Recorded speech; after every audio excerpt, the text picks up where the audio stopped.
Thank you guys for coming today. I appreciate you guys being here on Police Week. Mr. Erickson, the lady sitting to your left, Miss Spitalnik, stated on Twitter that white supremacism is the most dangerous terror threat. Do you agree or disagree with that statement? I think again, it depends on what context you're looking at. Globally, I would probably disagree with that. Well, just look at what she tweeted. Is the most dangerous terrorist threat. What do you think about that? I would probably disagree with that. Why is that, Mr. Erickson? Because the global view of threats that we face in this country is much larger than the domestic extremism that we're talking about today. And I think that's a completely different hearing, a completely different topic to have. But I think we tend to get myopia when we start talking about specific things and we start talking in hyperbole. That's what I would describe. Yeah, you're right. We do that a lot around here. That seems like that's one of the predominant themes in this chamber, which is ironic for some of us that have actually been around the world chasing down real terrorists. Mr. Rojas, what do you think about that? What do you think about that tweet from Ms. Spitalnik? White supremacism is the most dangerous terror threat. What do you think about that? Well, I would agree with Mr. Erickson if we're talking about, globally, there's a lot of bad people out there that want to hurt us. And I would also just say that, like, here in the district, I would, just walking down on the street, with homicides being up 7% and along with other crimes being up, I wouldn't be stabbed or carjacked or shot statistically, by a white guy in a red hat screaming, "This is MAGA country." Yeah, no, exactly. And we all know that's the case. I mean, it's not the reason you can't walk down the street in Chicago, New York, Baltimore, et cetera, because of white supremacy.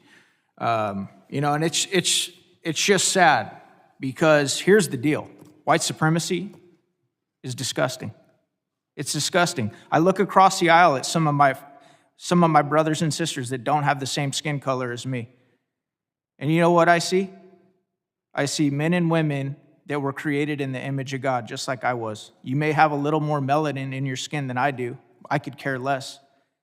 Even though I don't agree with you politically or your political worldview, you guys are my brothers and sisters, and I think it is disgusting. That being said, you guys are playing a very dangerous game by continually overstating the threat of white supremacy when there are massive threats. It's not white supremacists that are killing tens of thousands of our children in pill form called fentanyl.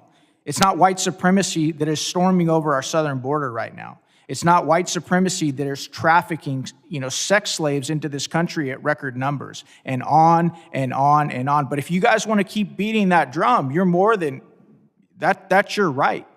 That's your right. But it's a reason that a lot of Americans don't take you guys seriously. My brothers and sisters, it's a reason why America doesn't take you guys seriously, because you keep beating that drum.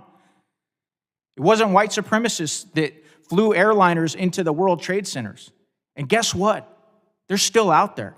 And a lot of those folks, because I've actually chased a lot of them overseas, they would love to come into a room like this with an S-vest on and clack it off and kill every single one of us. Black, brown, white, they could care less, because you don't share the same religious ideology as them. So we can keep playing these games. But you guys have seen the CBP individuals in here telling you how many individuals on the terror watch list has come over that southern border. And I'm telling you, my brothers and sisters of different colors than me, of the same color as me, if we're going to get serious about homeland security, we need to stop. We need to be realistic. And yeah, I don't know a member on this side or that side that doesn't think legitimate, real white supremacy is disgusting, because it is. Any type of supremacy is disgusting. Anytime we devalue anybody or hurt them or harm them with violence because of their skin color is disgusting.